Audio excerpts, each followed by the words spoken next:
Hello students, कैसे हैं आप लोग। आई होप कि आप लोग बहुत ही अच्छे होंगे।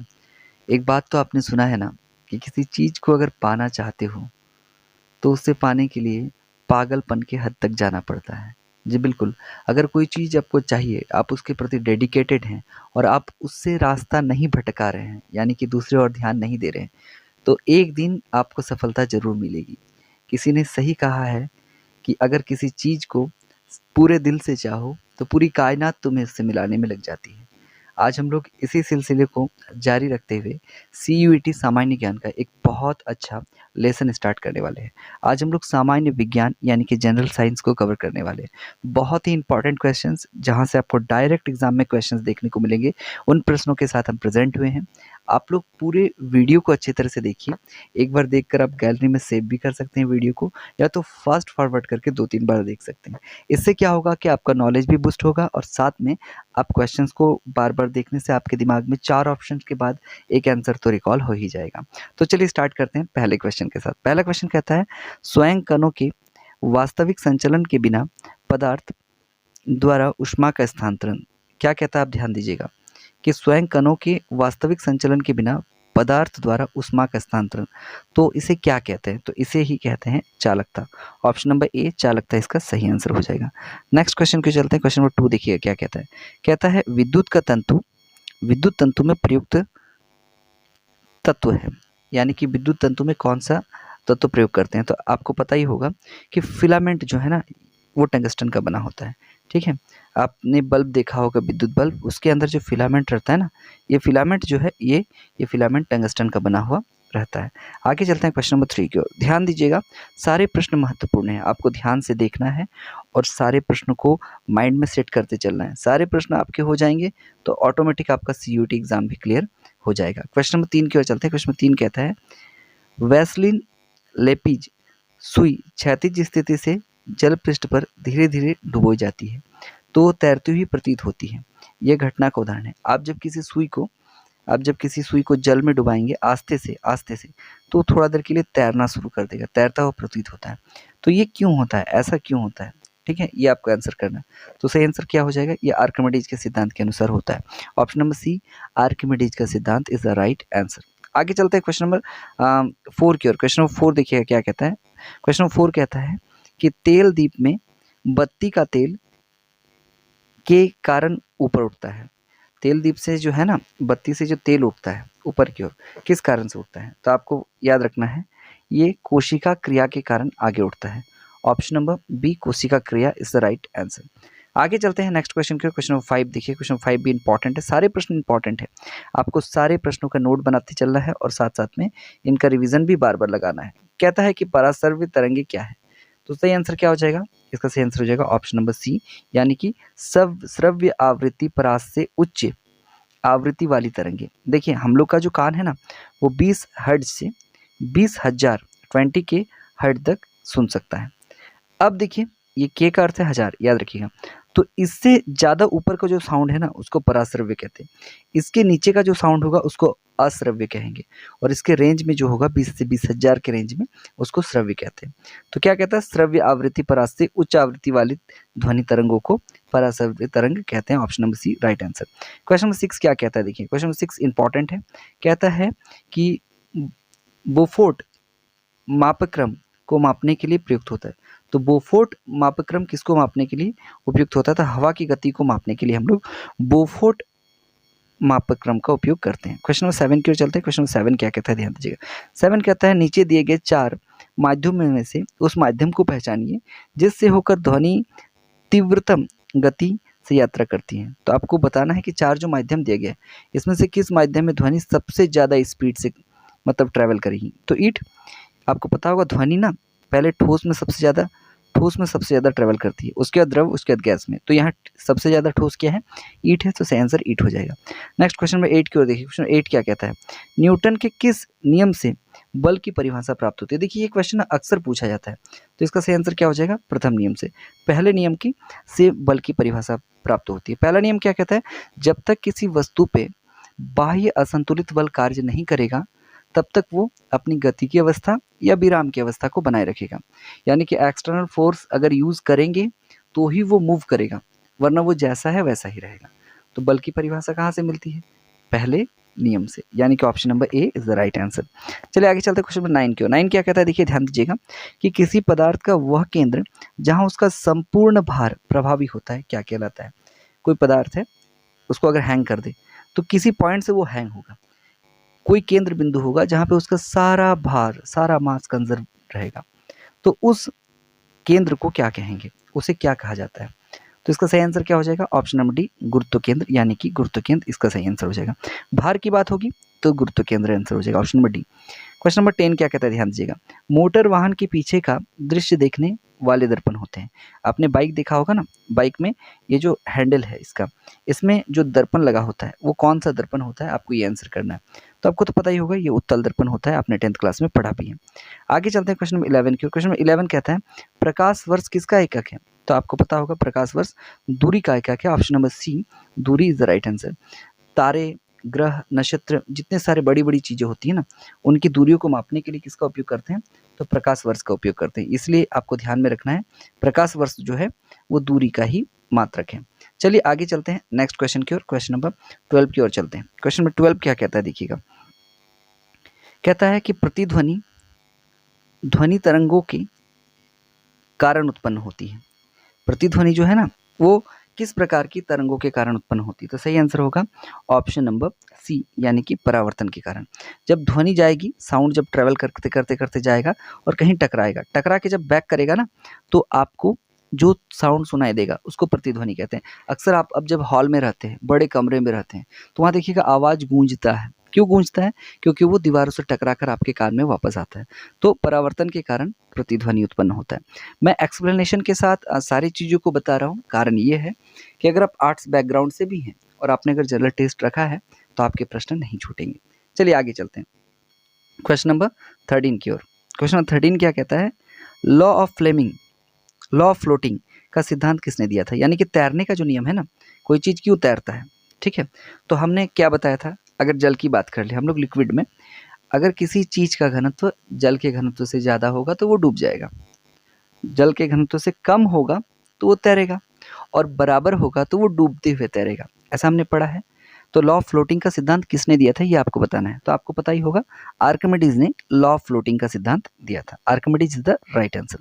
आगे चलते हैं नेक्स्ट क्वेश्चन की, क्वेश्चन नंबर 14 की ओर। क्वेश्चन नंबर 14 कहता है कि टेलीफोन लाइन में प्रवाहित ऊर्जा है। टेलीफोन लाइन जो होता है ना, उसमें कौन सी ऊर्जा प्रवाहित होती है ये आपको बताना है। तो सिंपल है कि विद्युत ऊर्जा के कारण टेलीफोन लाइन जो है उससे मैसेज ट्रांसफर हो पाता है। चलिए आगे चलते हैं क्वेश्चन नंबर 15 की ओर। पराश्रव्य ध्वनि सुनी जा सकती है।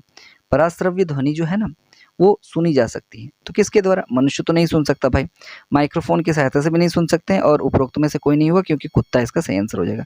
तो सही आंसर क्या हो जाएगा? कुत्तों द्वारा। कुत्ता, चमगादड़, ये सारे जीव जो होते हैं ना वो पराश्रव्य ध्वनि को सुनने में सक्षम होते हैं। आगे चलते हैं क्वेश्चन नंबर 16 की ओर। क्वेश्चन नंबर 16 क्या कहता है, देखिएगा। ध्वनि के वेग पर प्रभाव नहीं पड़ता। ध्वनि के वेग पर किसका प्रभाव नहीं पड़ता है, आपको बाय ऑप्शन बताना है। तो सही आंसर क्या हो जाएगा? दाब का, प्रेशर का ध्वनि के वेग पर कोई प्रभाव नहीं पड़ता है। चलिए आगे चलते हैं क्वेश्चन नंबर 17 की ओर। 17 क्या कहता है, ध्यान दीजिएगा। क्वेश्चन 17 कहता है ध्वनि के का वेग निर्भर करता है। किस पर निर्भर करता है? तो इनमें से किसी चीज पर निर्भर नहीं करता है। तीव्रता पर भी नहीं करता है, स्वरूप पर भी निर्भर नहीं करता है, तारत्व पर भी निर्भर नहीं करता है। ध्वनि का वेग निर्भर किस पर करता है? तो माध्यम पर निर्भर करता है, कौन से माध्यम में वो ट्रैवल कर रहा है। आगे चलते हैं क्वेश्चन नंबर 18 की ओर। क्वेश्चन नंबर 18 कहता है कि सरल आवर्त गति में स्थित नहीं रहता है। सरल आवर्त गति में क्या स्थित नहीं रहता, आपको ये बताना है। तो प्रत्यानवयन, ऑप्शन नंबर बी इसका सही आंसर हो जाएगा। क्वेश्चन नंबर 19 की ओर चलते हैं। निम्न में से किसका घनत्व न्यूनतम होता है? आपको बताना है जो ऑप्शन दिया गया है ना, इन ऑप्शन में से किसका घनत्व जो है वो न्यूनतम होता है। तो सही आंसर क्या हो जाएगा? ऑप्शन नंबर डी, यानी कि लकड़ी का घनत्व जो सबसे कम होता है, इसलिए तो ये पानी में तैरेगा, बाकी सब डूब जाएगा। नेक्स्ट क्वेश्चन नंबर 20 की ओर चलते हैं। क्वेश्चन 20 कहता है एक सामान्य व्यक्ति की लिए स्पष्ट दृष्टि की न्यूनतम दूरी क्या है? मतलब जहाँ तक वो कम से कम दूरी, जहाँ से कोई भी चीज़ को हम लोग स्पष्ट रूप से देखना शुरू करते हैं, वो कौन सी दूरी होती है? तो आपको पता होगा निकट दृष्टि की, स्पष्ट दृष्टि की न्यूनतम दूरी जो है वो 25 सेंटीमीटर होती है। ऑप्शन नंबर बी सही आंसर हो जाएगा। क्वेश्चन 21 देखिएगा। नोबेल पुरस्कार अल्फ्रेड नोबेल के नाम पर शुरू हुआ जिन्होंने खोज की थी। अल्फ्रेड नोबेल के नाम पे नोबेल पुरस्कार दिया जाता है, आपको तो पता ही होगा। तो अल्फ्रेड नोबेल महोदय ने किस चीज़ की खोज की थी, आपको ये बताना है। तो इसका सही क्या आंसर क्या हो जाएगा, डायनामाइट। अल्फ्रेड नोबेल ने डायनामाइट की खोज की थी। चलिए आगे चलते हैं क्वेश्चन 22 की ओर। क्वेश्चन 22 क्या कहता है, ध्यान दीजिएगा। 22 कहता है कि जब किसी पिंड को किसी तरल में अंशतः या पूर्णतः डुबोया जाता है तो इस पिंड पर लगने वाले उत्प्लवन बल की दिशा होती है। जब किसी तरल में किसी चीज को डुबो देंगे तो डुबोने के बाद उस पर एक बल कार्य करेगा जिसको उत्प्लावन बल कहते हैं। तो उसकी दिशा किस ओर होती है, तो पिंड को नीचे डुबा रहे हैं तो बल की दिशा ऊपर की ओर हो जाएगी। ऑप्शन नंबर 1 ऊर्ध्वमुखी is the right answer. Option A इसका सही आंसर हो जाएगा। आगे चलते हैं नेक्स्ट क्वेश्चन के। क्वेश्चन नंबर 23 क्या कहता है, प्रेशर कुकर में भोजन जल्दी पक जाता है क्योंकि प्रेशर कुकर है ना, तो उसमें भोजन आप देखिएगा जल्दी से पक जाता है, इसलिए हम कुकर में खाना पकाने का कोशिश करते हैं। तो क्यों पक जाता है, तो कहता है कि पानी का क्वथनांक जो है ना, बीपी यानी कि बॉइलिंग पॉइंट, वो बढ़ जाता है, इसीलिए प्रेशर कुकर में खाना जो है वो जल्दी पक जाता है। क्वेश्चन नंबर 24 की ओर चलते हैं। क्वेश्चन 24 कहता है बैटरी का धन ध्रुव होता है। बैटरी जो है ना उसका धन ध्रुव होता है, क्या होता है, कैथोड होता है, एनोड होता है, इलेक्ट्रोड होता है, क्या होता है। तो आपको तो पता ही होगा, सिंपल क्वेश्चन है। ये धन वाला जो है वो एनोड होगा और ऋण वाला जो है वो कैथोड होगा। ये एनोड होगा, ये कैथोड होगा।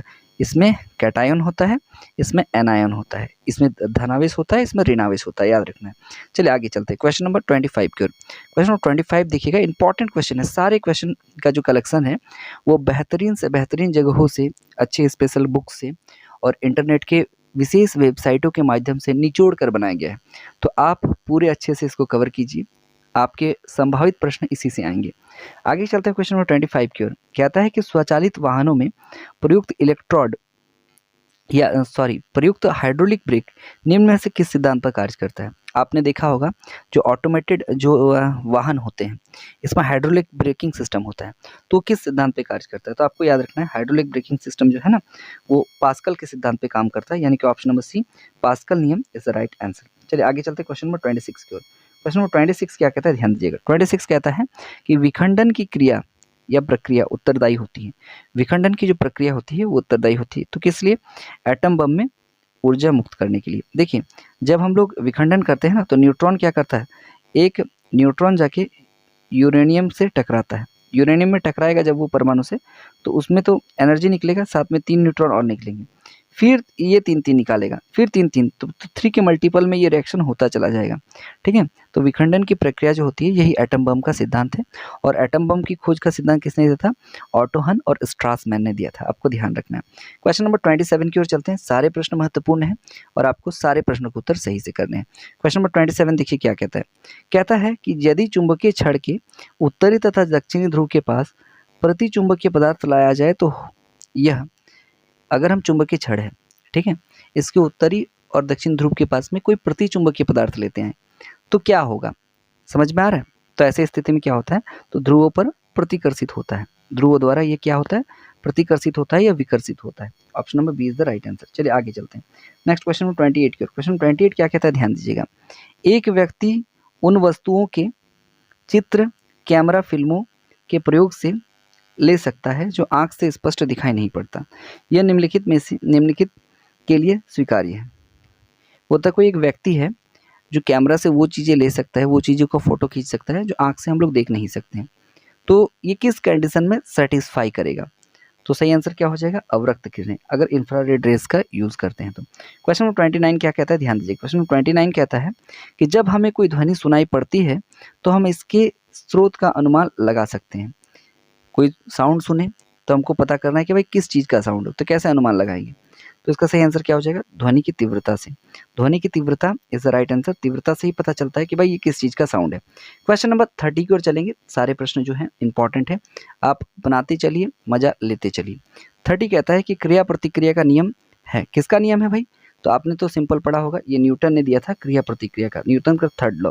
अगर किसी वस्तु पे F12 बल लगाता है तो वस्तु भी F21 बल लगाएगा, परंतु दिशा विपरीत होगी, तो F12 is negative of F21। चलिए आगे चलते हैं क्वेश्चन नंबर 31। सेंटीग्रेड और फ़ारेनहाइट मापनी कहाँ पर एक ही पाठ्यक्रम दिखाता है या पाठ्यांक दिखाता है, मतलब डिग्री सेल्सियस और फ़ारेनहाइट जो है ना वो कौन से टेम्परेचर पे एक ही रीडिंग दिखाएगा? तो -40 डिग्री सेल्सियस पे दोनों जो है ना एक ही रीडिंग दिखाएगा। चलिए आगे चलते हैं क्वेश्चन नंबर 33 की ओर। क्वेश्चन नंबर 33 क्या कहता है देखिएगा, इंपॉर्टेंट क्वेश्चन है। ऊर्जा संरक्षण का सिद्धांत है। क्वेश्चन नंबर 33 क्या कहता है कि इनमें से कोई नहीं भाई, इनमें से कोई नहीं है। ऊर्जा ऊर्जा जो संरक्षण का सिद्धांत का जो अर्थ है वो कोई नहीं है। तो क्या कहता है ऊर्जा संरक्षण का सिद्धांत कि ऊर्जा को ना ही हम लोग नष्ट कर सकते हैं और ना ही इसका निर्माण कर सकते हैं। इसको केवल एक रूप से दूसरे रूप में परिवर्तित कर सकते हैं। इससे ज़्यादा हम ऊर्जा के साथ कोई भी खिलवाड़ नहीं कर सकते। आगे चलते हैं क्वेश्चन नंबर 34 की ओर। क्वेश्चन नंबर 34 इंपॉर्टेंट क्वेश्चन है। चलिए आगे की ओर चलते हैं। Question number 34। क्वेश्चन नंबर 34 क्या कहता है देखिए, निम्नलिखित में से कौन विद्युत का सबसे अच्छा सुचालक है? तो सही आंसर क्या हो जाएगा क्वेश्चन नंबर 34 का? ऑप्शन नंबर सी, यानी कि लकड़ी जो है ना विद्युत का सबसे अच्छा कुचालक है। कुचालक की बात कर रहा है। कुचालक उसको कहते हैं जिससे विद्युत धारा प्रवाहित नहीं होती। सुचालक किसे कहते हैं भाई? तो ऐसा चीज जिससे विद्युत धारा प्रवाहित हो सकता है, जैसे कि लोहा हो गया, निकेल हो गया, ये सब तांबा हो गया, टीन हो गया, ये सब सुचालक है। कुचालक किसको कहेंगे? जिससे विद्युत धारा प्रवाहित नहीं हो सकता है। फॉर एग्जाम्पल जैसे कि लकड़ी हो गया, ठीक है, बेड शीट वगैरह हो गया, या फिर कोई भी आसपास की चीज, बुक्स वगैरह हो गया, कॉपीज वगैरह हो गया, जो चीजों से विद्युत धारा प्रवाहित नहीं होगा उसको कुचालक कहेंगे। आगे चलते हैं क्वेश्चन नंबर 35 की ओर। क्वेश्चन नंबर 35 क्या कहता है? पानी का वाष्पोत्सर्जन है। क्वेश्चन नंबर 35 को ध्यान दीजिएगा। पानी जो है ना उसका वाष्पोत्सर्जन क्या है? तो क्या हो जाएगा? Option number B is the right answer, ऊष्मा रोशक परिवर्तन। ऊष्मा रोशक परिवर्तन होता है पानी का वाष्पोत्सर्जन। वाट को प्रकट कर सकते हैं, तो वाट को किस में प्रकट कर सकते हैं ये आपको बताना है। तो सही आंसर क्या हो जाएगा? जूल प्रति सेकंड में वाट को प्रकट कर सकते हैं। जूल प्रति सेकंड को ही वाट कहते हैं, ये आपको ध्यान में रखना है। चलिए आगे चलते हैं। जूल प्रति second is the right answer, यानी कि ऑप्शन नंबर सी इसका सही आंसर हो जाएगा। चलिए क्वेश्चन नंबर 37 की ओर चलते हैं। 37 भी इंपॉर्टेंट है, सारे प्रश्न जो हैं इंपॉर्टेंट है। आई होप कि आप वीडियो को पॉज करके नोट्स भी बनाते चल रहे होंगे। अगर आपको नोट्स चाहिए तो सारे नोट्स आपको टेलीग्राम चैनल पर मिल जाएंगे। टेलीग्राम में आप सारे नोट्स को अच्छी तरह से कवर कीजिए और ध्यान से नोट जरूर बनाइए। चलिए आगे चलते हैं क्वेश्चन नंबर 37 की ओर। 37 कहता है कि सूर्योदय या सूर्यास्त के समय सूर्य लाल दिखाई पड़ता है, क्योंकि? तो आप देखे होंगे जब सनसेट होता है या सनराइज होता है, सुबह का समय या शाम के समय पूरा आसमान लाल दिखाई देगा आपको। तो ऐसा क्यों होता है? तो ऐसा क्यों होता है? ये होता है प्रकाश पुंज के फैलने के कारण। ठीक है, option number D is the right answer, प्रकाश पुंज के फैलने के कारण। ठीक है, और वायुमंडल का अपवर्तन भी होता है इसका कारण। ठीक है, ऑप्शन नंबर बी भी इसका सही आंसर हो सकता है। तो ऑप्शन नंबर बी इसका परफेक्ट, सबसे ज़्यादा परफेक्ट आंसर होगा। तो प्रकाश के वायुमंडलीय अपवर्तन के कारण, अपवर्तन के कारण पर यहाँ पे लगाएंगे डी, क्योंकि प्रकाश पुंज का फैलना प्रकीर्णन कहलाता है, प्रकीर्णन के कारण यह होता है। क्वेश्चन नंबर 38 की ओर चलते हैं। क्वेश्चन नंबर 38 कहता है कि ट्रांसफार्मर का प्रयोग होता है। तो भाई ट्रांसफार्मर का प्रयोग किस लिए करते हैं हम लोग? तो सिंपल है, तो धारा को नियंत्रित करने के लिए। देखिए ट्रांसफार्मर क्या करता है ना कि हमारे विद्युत धारा को कंट्रोल करता है। ठीक है, देखिए ट्रांसफार्मर दो प्रकार के होते हैं, एक होता है स्टेप अप, एक होता है स्टेप अप ट्रांसफार्मर, एक होता है स्टेप डाउन ट्रांसफार्मर। ठीक है, तो स्टेप अप क्या होता है? स्टेप अप ट्रांसफार्मर उसको कहेंगे जो कम वोल्टेज को ज़्यादा वोल्टेज में चेंज करेगा, यानी कम धारा को ज़्यादा धारा में चेंज करेगा। क्योंकि V is proportional to I, हमने पढ़ा है कि विभवांतर के साथ धारा का संबंध जो होता है वो समानुपाती का होता है। तो धारा को जो बढ़ा रहा है यानी वोल्टेज को जो बढ़ा रहा है उसको स्टेप अप ट्रांसफार्मर कहेंगे। जो हमारे घरों में लगा रहता है, घर के अंदर जो स्टेपलाइजर लगाते हैं ना, तो उसमें स्टेप अप ट्रांसफार्मर आता है। पर ऐसा ट्रांसफार्मर जो बाहर लगा हुआ रहता है, देखिएगा जहाँ पे बड़ी बड़ी मोटी मोटी तारें आती हैं और वहाँ से फिर कंप्रेस होकर करंट आपके पास में घर पे जाता है। 11,000 वोल्ट का करंट ट्रांसफार्मर में आ रहा है, वहाँ से 220 वोल्ट में कंप्रेस होकर जा रहा है, तो उसे स्टेप डाउन ट्रांसफार्मर कहते हैं। ठीक है, चलिए चलते हैं आगे की ओर, सारे प्रश्न इंपॉर्टेंट हैं। क्वेश्चन नंबर 39 क्या कहता है, ध्यान दीजिएगा। क्वेश्चन नंबर 39 पे भी ध्यान देना है, सारे प्रश्न जो है महत्वपूर्ण है और सारे प्रश्नों को करते चलना है। क्वेश्चन नंबर 39 क्या कहता है देखिएगा। क्वेश्चन नंबर 39 कहता है निम्नलिखित में से किसके अंदर धारा प्रवाहित होती है? तो चारों ऑप्शन दिए गए हैं, आपको सही आंसर लगाना है। तो ग्रेफाइट के अंदर होता है। ग्रेफाइट हालांकि अधातु है पर ये अपवाद है क्योंकि इसमें धारा प्रवाहित होती है। चलिए क्वेश्चन नंबर 40 की ओर चलते हैं। क्वेश्चन नंबर 40 क्या कहता है, ध्यान दीजिएगा। उष्मा गति का प्रथम नियम अवधारणा की पुष्टि करता है। देखिए थर्मोडायनेमिक्स के जो रूल्स हैं ना वो आपको याद रखने हैं, बेसिकली उससे क्वेश्चंस बनते हैं।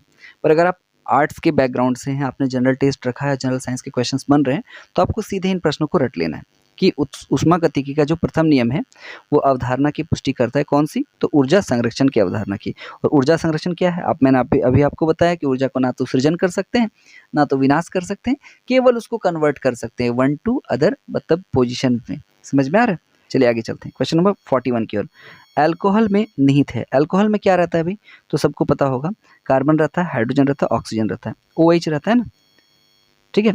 ये C के साथ बॉन्ड बनाता है, COH। तो यहाँ पे कार्बन हो गया, ऑक्सीजन हो गया, हाइड्रोजन हो गया, यानी कि option number B is the right answer. चलिए आगे चलते हैं नेक्स्ट क्वेश्चन की ओर। क्वेश्चन नंबर 42 की ओर। 42 भी क्वेश्चन इंपॉर्टेंट है, सारे प्रश्नों को कवर कीजिए, सारे प्रश्न इंपॉर्टेंट ही हैं। क्वेश्चन 42 कहता है क्वार्टज का रासायनिक नाम क्या है? क्वार्टज तो आप जानते ही होंगे, इसका रासायनिक नाम क्या है? तो सोडियम सिलिकेट इसका रासायनिक नाम होता है। Option number D is the right answer. चलिए क्वेश्चन नंबर 43 की ओर चलते हैं। कहता है कि निम्नलिखित में कौन सा विभाज्य नहीं है? तो इन चारों ऑप्शन में से कौन है जिसको हम लोग बांट नहीं सकते हैं? तो सही क्या हो जाएगा? ऑप्शन ए परमाणु, क्योंकि परमाणु को तोड़ेंगे तो अणु बन जाएगा, और मिश्रण को तो हम लोग तोड़ ही सकते हैं।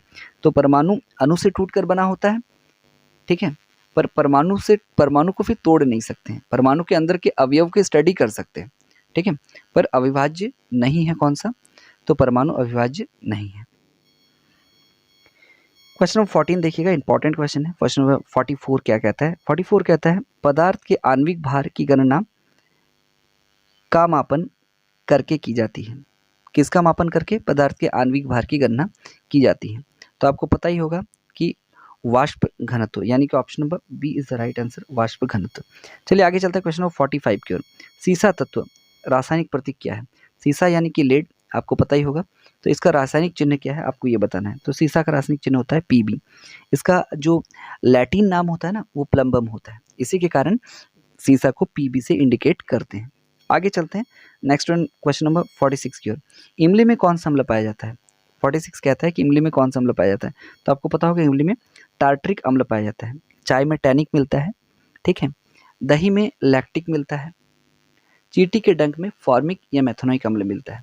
चलिए आगे चलते हैं नेक्स्ट क्वेश्चन नंबर 47 की ओर। क्वेश्चन नंबर 47 क्या कहता है? सारे प्रश्न जो है ना वो महत्वपूर्ण है, बहुत ज़्यादा महत्वपूर्ण है। 47 कहता है सोडियम का सबसे अधिक पाया जाने वाला लवण है। तो सोडियम का जो सबसे ज़्यादा मात्रा में लवण कौन सा पाया जाता है ये आपको बताना है। तो सही आंसर हो जाएगा सोडियम क्लोराइड, और सोडियम क्लोराइड का सूत्र क्या होता है? NaCl। आपको पता होगा NaCl सोडियम क्लोराइड का सूत्र होता है। क्वेश्चन नंबर 48 की और चलते हैं। तंबाकू में पाया जाने वाला रसायन निम्न है। तंबाकू में कौन सा रसायन पाया जाता है? तो आपको पता ही होगा कि निकोटीन पाया जाता है। और तंबाकू का सेवन किसने किया था सबसे पहले? अकबर ने इसी निकोटीन का सेवन कर लिया था। और किसने तंबाकू पे बैन लगाया था, यानी कि उस पर पाबंदी लगाई थी?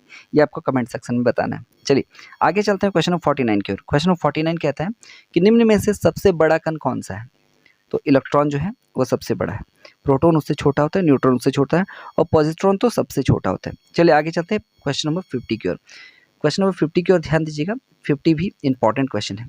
कहता है कि दूध उबलने की स्फूर पश्चता कितनी होती है? मतलब दूध जो उबलता है वो कितने डिग्री सेंटीग्रेड में उबलना शुरू होता है?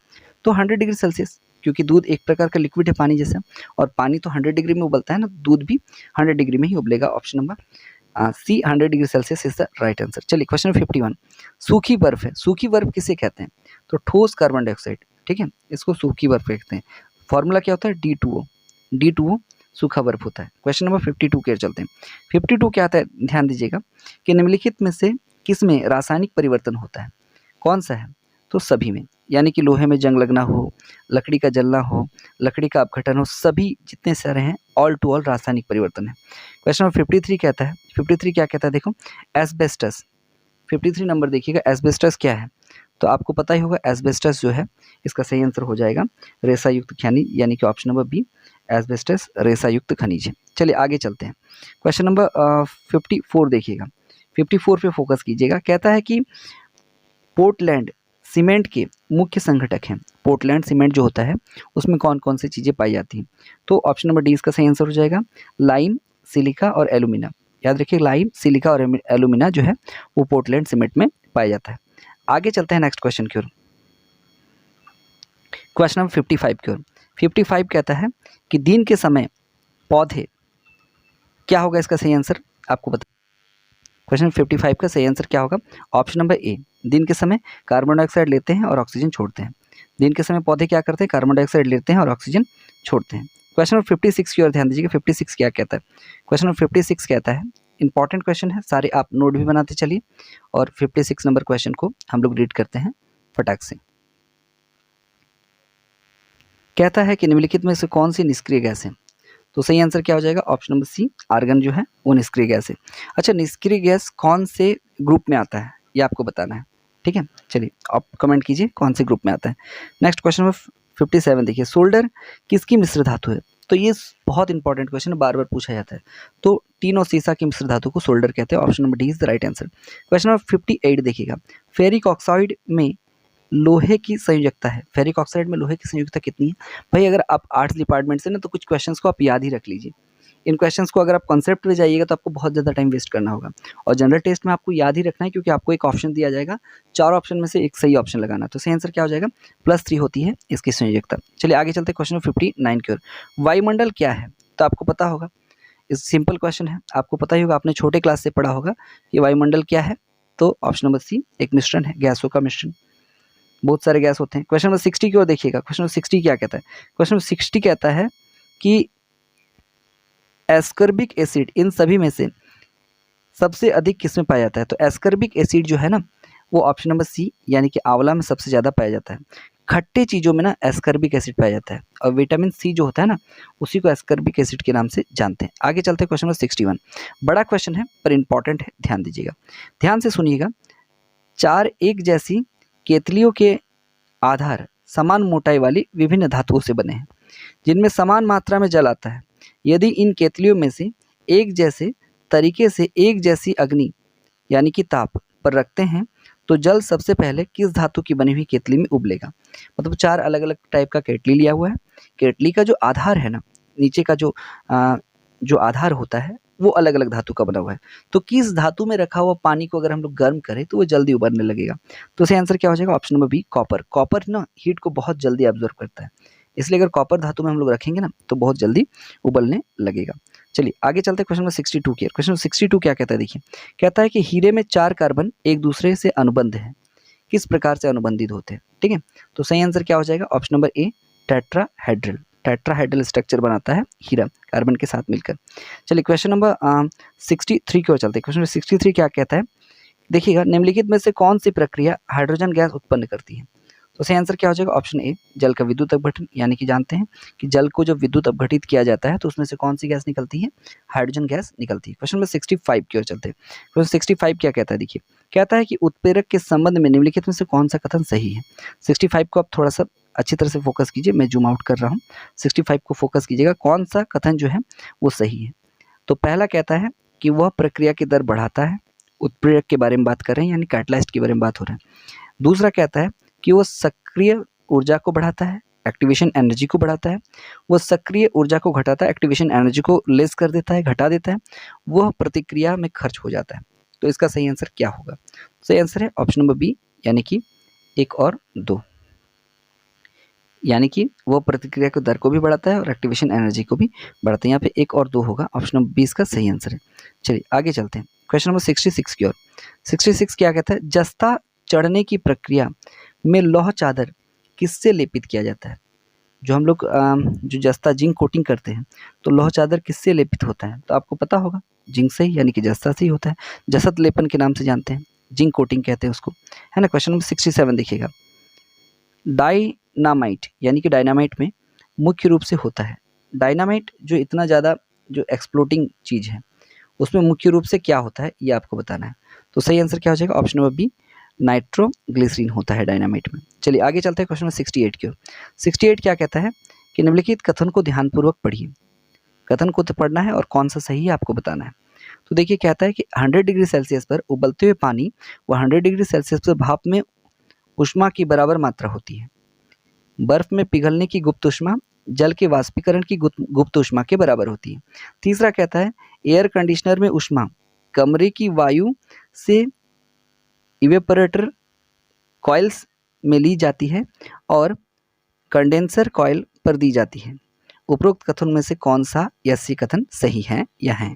चलिए आपको सही आंसर क्या हो जाएगा? ऑप्शन नंबर डी इसका सही आंसर हो जाएगा। चलिए डी की ओर चलते हैं। ऑप्शन नंबर डी क्या है? देखिएगा केवल 3, तीसरा कथन सही है, बाकी सब कथन गलत है। Option number D is the right answer. Option number D को फिर से हम लोग पढ़ने की कोशिश करते हैं। डी कहता है, यानी तीसरा कथन कहता है कि एयर कंडीशन से उष्मा कमरे की वायु की इवापोरेटर कॉइल्स में ली जाती है और कंडेंसर कॉइल पर दी जाती है। चलिए आगे चलते हैं क्वेश्चन नंबर 68 की ओर। क्वेश्चन 68 हो गया है, 69 की ओर चलेंगे। 69 पर फोकस कीजिएगा, सारे प्रश्न जो है इंपॉर्टेंट है। कहता क्या है देखिएगा कि वेल्डिंग उद्योग में निम्नलिखित में से प्रयोग होता है। वेल्डिंग का जो उद्योग है, वेल्डिंग करने के लिए हम क्या यूज़ करते हैं, तो सही पता होगा एसिटिलीन का यूज़ करते हैं। Option number C acetylene is the right answer. Question number 70 क्या कहता है, निम्नलिखित में से उष्मा का सबसे कम विद्युत रोधी है, सबसे कम जो उष्मा को रेजिस्ट करता है वो क्या है, तो सही आंसर क्या हो जाएगा 70 का ऑप्शन नंबर ए यानी कि एल्यूमिनियम। चलिए आगे चलते हैं क्वेश्चन नंबर 71 की ओर। अल्कोहल उद्योग में किस कवक का प्रयोग होता है, तो इस तो एकदम सिंपल सा क्वेश्चन है, आपको पता ही होगा कि ईस्ट का उपयोग करते हैं अल्कोहल उद्योग में। चलिए 72 की ओर चलते हैं। 72 करता है कपड़े से स्याही और जंग के धब्बे छुड़ाने के लिए निम्नलिखित में से किसका प्रयोग होता है, तो स्याही और जंग के धब्बों को छुड़ाने के लिए किसका प्रयोग करते हैं, तो ईथर का प्रयोग करते हैं। ईथर का आपने यूज़ किया होगा स्याही के धब्बों को हटाने के लिए। क्वेश्चन नंबर 73 की ओर हम लोग फोकस करने वाले हैं, जो कि बहुत ही इंपॉर्टेंट क्वेश्चन है। क्या कहता है देखिएगा कि रसोई गैस मिश्रण है, रसोई में जो गैस है ना वो किस चीज़ का मिश्रण है, तो ब्यूटेन और प्रोपेन का। Option number C is the right answer, butane और प्रोपेन। क्वेश्चन नंबर 74 की ओर चलते हैं। 74 कहता है निम्न में से रासायनिक यौगिक कौन सा है, रासायनिक यौगिक कौन सा है आपको बताना है, तो सही आंसर हो जाएगा ऑप्शन नंबर सी अमोनिया एक रासायनिक यौगिक है।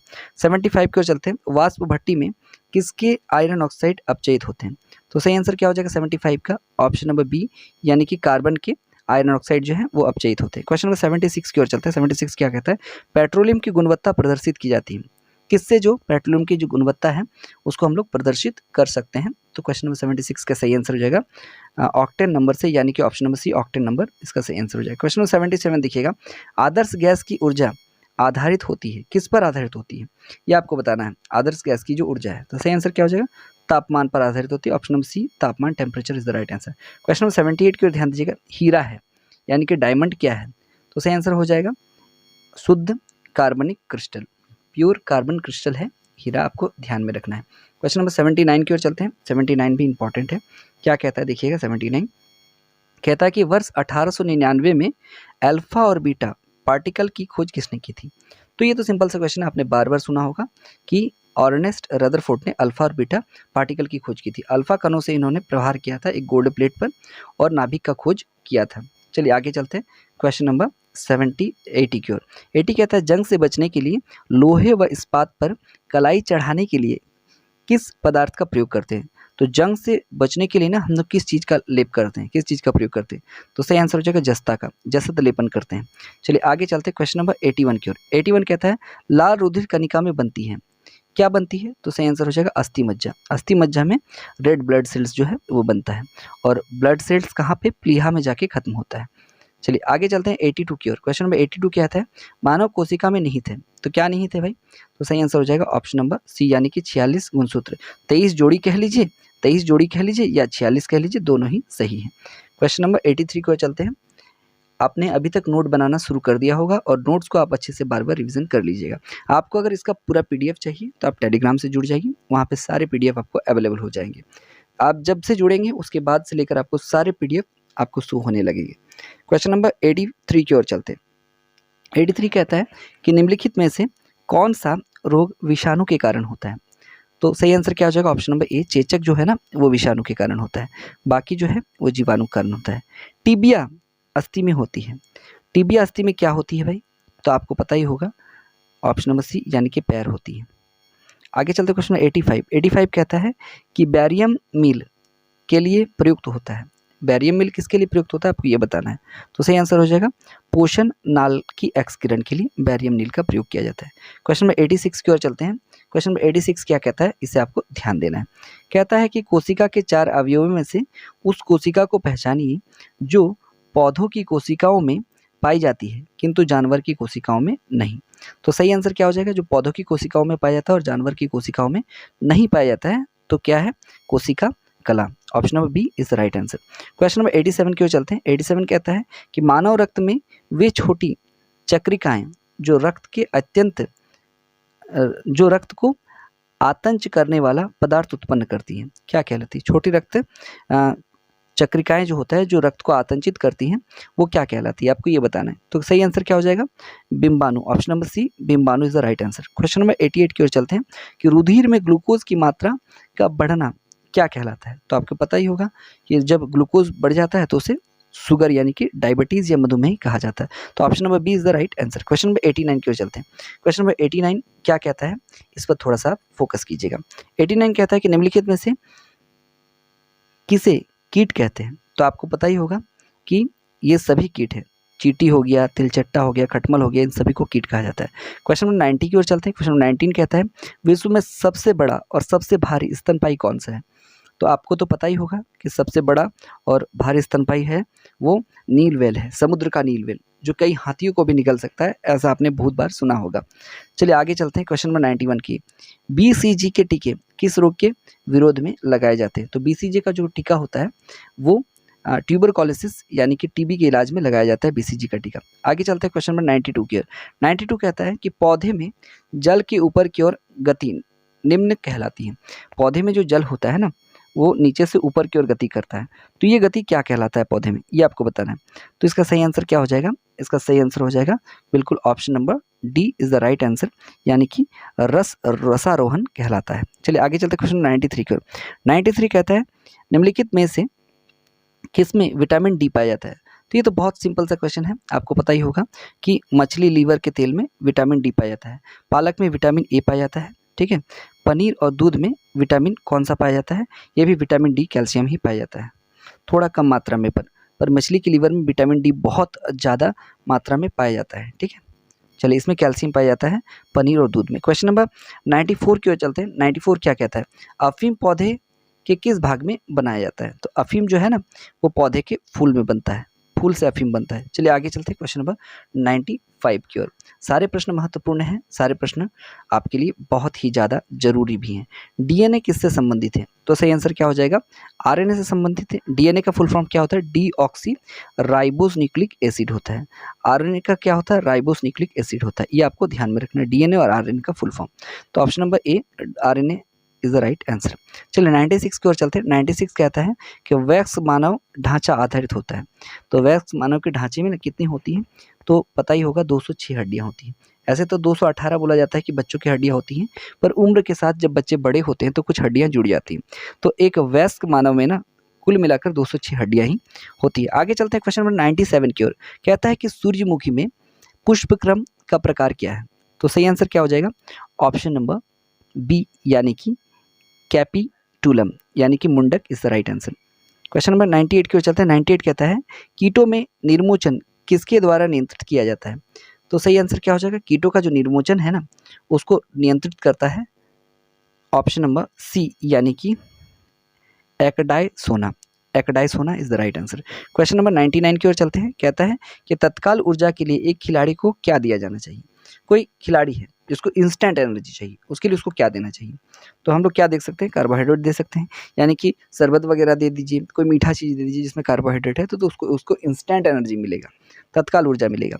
चलिए क्वेश्चन नंबर 100 की ओर चलते हैं। इसी के साथ हम लोग 100 क्वेश्चंस को भी पूरे कर लेंगे और कुछ क्वेश्चंस के साथ हम लोग सीरीज को फिर खत्म करने की ओर चलेंगे। कहता है कि निम्नलिखित में से प्रोटीन का सर्वोत्तम स्रोत कौन सा है? तो प्रोटीन का जो सर्वोत्तम स्रोत है ना, वो सोयाबीन होता है। और सोया स्टेट किसको कहते हैं? एमपी को, मध्य प्रदेश को सोयाबीन का स्टेट कहते हैं।